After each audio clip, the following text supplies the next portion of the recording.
प्यारे बच्चों, मैं Preeti Jain BSc first year physics की पहली क्लास ले रही हूँ, जिसमें पहला चैप्टर है मेरा गणितीय भौतिकी विज्ञान। भौतिकी विज्ञान क्या होता है, मतलब भौतिकी राशि।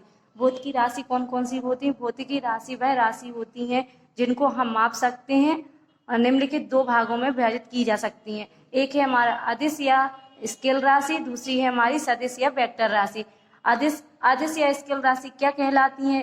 अदिश का अर्थ होता है दिशाहीन अथवा वे भौतिक राशि जिनका केवल परिमाण ही मापने से अर्थपूर्ण हो जाता है, अदिश या स्केल राशि कहलाती है।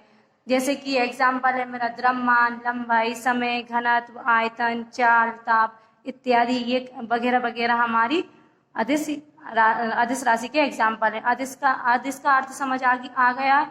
जैसे कि हम दिशाहीन, मतलब इसमें कोई दिशा की आवश्यकता नहीं होती है, सिर्फ परिमाण की ही आवश्यकता होती है।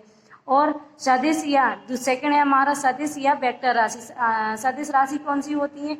वे भौतिक राशियां जिन्हें व्यक्त करने के लिए परिमाण के साथ साथ दिशा भी बताना आवश्यक होता है, तभी उनका अर्थ पूर्ण होता है, सदिश या वेक्टर राशि कहलाती है। सदिश राशि कैसी होती है? वे भौतिक राशि जिनको व्यक्त करने के लिए सिर्फ हमें परिमाण के साथ साथ दिशा की भी आवश्यकता होती है, मतलब दोनों परिमाण की भी और दिशा की भी आवश्यकता होती है।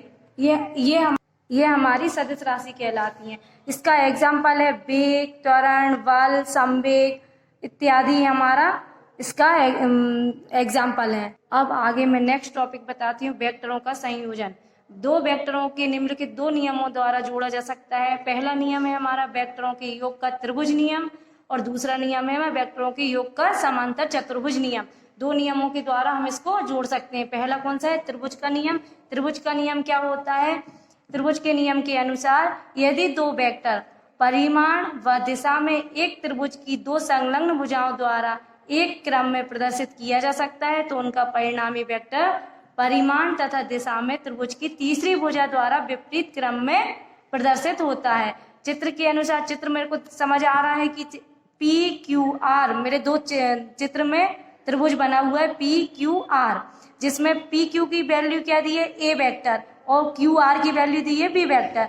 और इसका अपोजिट क्या बोल रहा है? तीसरी भुजा के अपोजिट होना चाहिए। तीसरी भुजा मेरी क्या हो जाएगी अपोजिट में? P R.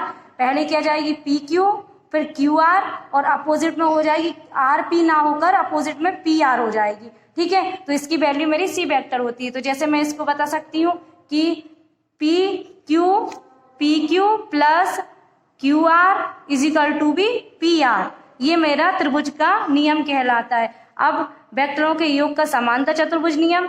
अब मेरा सेकंड वाला है वेक्टरों के योग का समांतर चतुर्भुज नियम। वो क्या कहलाता है? समांतर चतुर्भुज नियम के अनुसार यदि दो वेक्टरों को समांतर चतुर्भुज की दो संलग्न भुजाओं द्वारा परिमाण तथा दिशा में प्रदर्शित किया जाता है, तो उनका परिणामी वेक्टर परिणाम तथा दिशा में समांतर चतुर्भुज की उन दोनों भुजाओं के कटान बिंदु से होकर जाने वाले विकर्ण द्वारा प्रदर्शित होता है।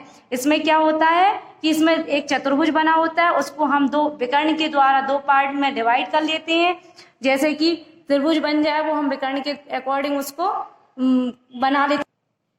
चतुर्भुज के रूप में हम चतुर्भुज को हम त्रिभुज के रूप में बना लेते हैं विकर्ण डालकर। अब मैंने विकर्ण कैसे डाला? जैसे मेरा चतुर्भुज है P Q R S. P Q R S है, पी क्यू की वैल्यू वही ए वेक्टर है, जो ए वेक्टर है, और इस पी क्यू की जो वैल्यू होती है वो हमारी एस आर की वैल्यू होती है। जो हमारी क्यू आर की वैल्यू होगी जैसे बी वेक्टर, तो हमारी पी एस की वैल्यू होगी, और इसमें जो विकर्ण लिया है वो हमारा सी वेक्टर होगा। अब जैसे मैंने इसमें लिख सकती हूँ मैं P Q vector plus Q R vector equal to be P R vector, क्योंकि त्रिभुज नियम में जो तीसरी जो भुजा होती है वो उसके अपोजिट होती है। तो ये हमारा वेक्टर चतुर्भुज का नियम बन जाएगा हमारा। थैंक यू, आपको ये क्लास पसंद आई होगी।